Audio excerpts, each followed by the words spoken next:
I want to take this time to thank you all for showing up for this first book signing.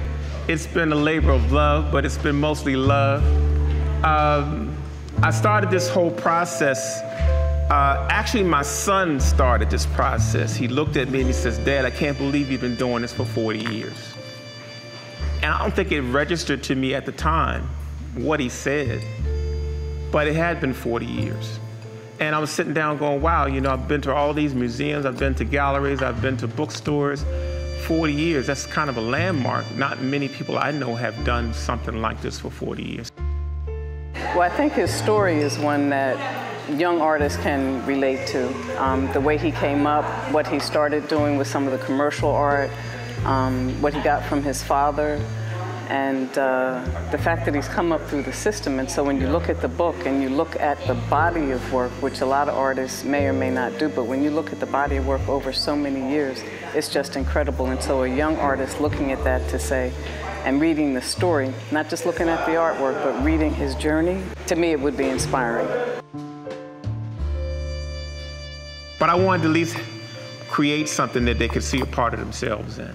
And so this book has about 305 images in it. Keep in mind, I had to cut 100 images just for this book. This book is just of my published works. I'm working on my second book now of my original works that many of you probably have never seen before. It's just a beautifully well-presented piece. Of course, his work is just amazing, stylistic, colorful, just amazing work. But it just gives you a guideline and also gives you that motivation because you see the presentation of his work and how much work he's created. You know, he pushes the margin on what he presents. He represents us, tells our stories. It's just a beautiful work. Wow.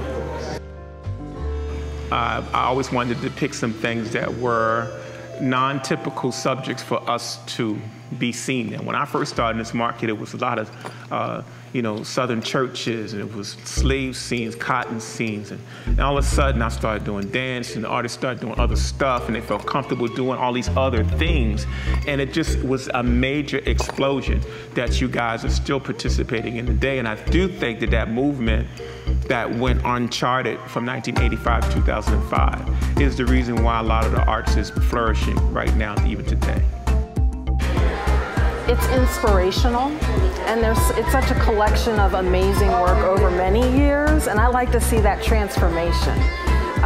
Poncho's work has been, from college days right up till now, almost like, this is part of the culture, right? Oh, I know that picture. That's what we had that hanging up in the dorm room, right? It tells a story, and for an artist like me who's experimenting with different mediums and, you know, the business side of it, Poncho is a beast. So just talking to him, but also then seeing the product, it's been, all I can say is very inspirational, very powerful. I think for me, the most important part of this process is each one of you in here have a story.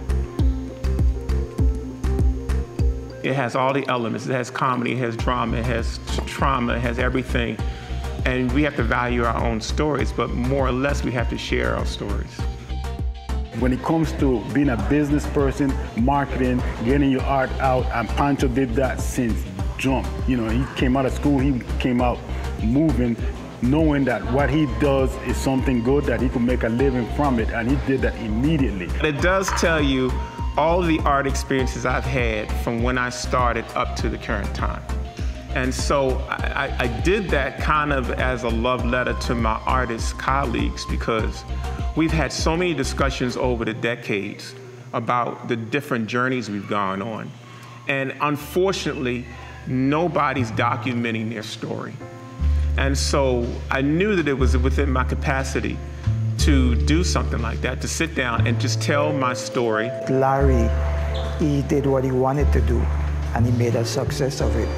So I've always followed his art, and I've always wondered when he would put his own publication out. So when I saw on Facebook that he was about to do that, I was happy. I said, it's about time you did that. I think there's so many lessons learned. I think he is a phenomenal teacher. I think he's a sage in this business. I think he has the respect of a number of contemporaries.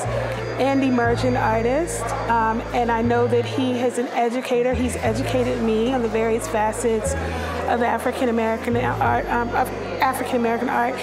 He's an artist, but he's also a collector. So, there are so many dimensions to him that I think it would serve any emerging artist or anyone interested in becoming an artist to get to know him and learn from him.